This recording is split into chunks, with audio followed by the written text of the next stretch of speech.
Hi అండి, welcome to Python life YouTube channel. Today మనం data science career గురించి తెలుసుకుందాం. డేటా సైన్స్లో కోడింగ్ ఉందా, డేటా సైన్స్ కావాలంటే బీటెక్ వాళ్ళే కావాలా, ఆర్ డేటా సైంటిస్ట్ కావాలంటే చాలా ఇయర్స్ ఆఫ్ ఎక్స్పీరియన్స్ అనేది ఉండాలా అనేవి నేను ఈ వీడియోలో మీకు క్లియర్గా చెప్తాను. సో వాటి గురించి మనం తెలుసుకుందాం. సో డేటా అంటే information.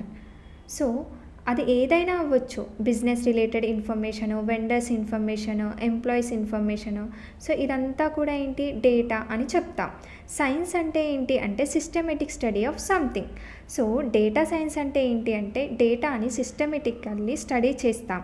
So that is nothing but A data science అని చెప్పొచ్చు. బిగ్ డేటాని స్టడీ చేసి ప్రీవియస్ ప్యాటర్న్స్ ఎలా ఉన్నాయి, ఫ్యూచర్లో ఎలా ఉంటాయి, లైక్ ప్యాటర్న్స్ అనేవి, సో దాన్ని మనము ప్రిడిక్ట్ చేయడం అనేది జరుగుతుంది. So different visualisation tools use చేసి చార్ట్స్ అనేవి క్రియేట్ చేస్తారు. డేటాని ఫిల్టర్ చేస్తూ ఫ్యూచర్ ఛాలెంజెస్ని వీళ్ళు ఫైండ్ అవుట్ చేయడం అనేది జరుగుతుంది. సో ఇది వచ్చేసి మనకి డేటా సైన్స్ గురించి. సో మరి దీనివల్ల యూజ్ ఏంటి అని అంటే, డేటా సైన్స్ వల్ల ఫ్యూచర్లో లైక్ బిజినెస్ ఛాలెంజెస్ ఉంటే వాటికి సొల్యూషన్స్ని వీళ్ళు వెతకడం అనేది జరుగుతుంది. సో ఈ డేటా సైన్స్ జాబ్స్ అనేవి మోస్ట్లీ ప్రోడక్ట్ బేస్డ్ కంపెనీస్లలో ఎక్కువ రిక్వైర్మెంట్స్ అనేవి ఉంటాయి. సో నెక్స్ట్ వచ్చేసి స్కిల్స్. సో ఈ డేటా సైన్స్ అవ్వాలి అని అంటే మనకి ఎలాంటి స్కిల్స్ అనేవి ఉండాలో మనం ఇప్పుడు చూద్దాం. సో ఫస్ట్ వచ్చేసి మనకి డేటాబేస్ ఎస్క్యూఎల్ అనేది ఖచ్చితంగా రావాలి.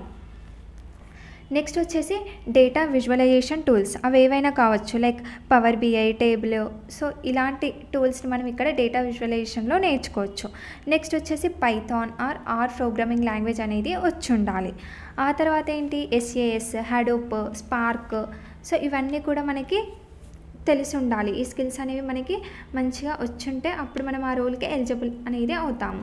నెక్స్ట్ వచ్చేసి machine learning, artificial intelligence, deep learning, NLP. So ఇవన్నీ మనకి తెలిసి ఉండాలి. అలాగే ఎంఎస్ ఎక్సెల్, వాటి గురించి తెలిసి ఉండాలి. అలాగే మనకి AWS, Azure, deployment purpose, cloud platforms కూడా మనకి వచ్చి ఉండాలి. So these are the main skills for data science అని చెప్పొచ్చు.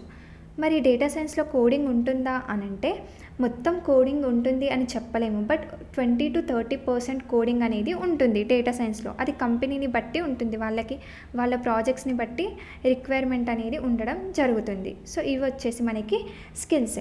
మరి డేటా సైంటిస్ట్ అవ్వాలి అని అంటే లైక్ ఎలాంటి వాళ్ళు ఎలిజిబుల్ అవుతారు అని అంటే, గ్రాడ్యుయేషన్, స్పెసిఫిక్గా గ్రాడ్యుయేషన్ డేటా సైన్స్ చేసిన వాళ్ళు, అలాగే కంప్యూటర్ సైన్స్ బ్యాక్గ్రౌండ్ ఉన్న వాళ్ళు, మ్యాథ్స్ బ్యాక్గ్రౌండ్, స్టాటిస్టిక్స్. సో ఇలా బ్యాక్గ్రౌండ్ ఉన్న వాళ్ళకి డేటా సైన్స్ అనేది ఎలిజిబుల్ అవుతుంది అని చెప్పొచ్చు. సో దీంట్లో మనకి డిఫరెంట్ టైప్స్ ఆఫ్ జాబ్స్ అనేవి ఉంటాయి. చూడండి ఇక్కడ data scientist, data analyst, ML engineer, data architect, data engineer, BI developer. So ఇవన్నీ కూడా మనకి different job roles in data science అని చెప్పొచ్చు. సో మనం ఆ స్కిల్స్ అయితే నేర్చుకొని ఇలాంటి రోల్స్లో మనము ఎలిజిబుల్ అవ్వచ్చు. నెక్స్ట్ వచ్చేసి మనం డైరెక్ట్గా డేటా సైంటిస్ట్ అవ్వచ్చా అని అంటే మనకి ఫస్ట్ మీరు data analyst or data engineer.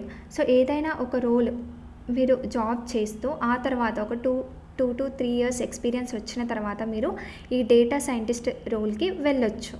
So first అయితే మీరు data analyst or data engineer, so ఇలాంటి జాబ్స్ చేస్తూ ఆ తర్వాత మీరు డేటా సైంటిస్ట్కి మూవ్ అవ్వచ్చు. సో ఇది వచ్చేసి మనకి data science career. And salary కూడా ఎలా ఉంటుంది అని అంటే 3.5 LPA to 6 LPA మధ్యలో మనకి శాలరీ రేంజ్ అనేది ఉండడం జరుగుతుంది ఫ్రెషర్స్కి. సో ఇలాంటి యూస్ఫుల్ ఇన్ఫర్మేషన్ కోసం మన పైథాన్ లైఫ్ యూట్యూబ్ ఛానల్ని సబ్స్క్రైబ్ చేయండి. Thank you.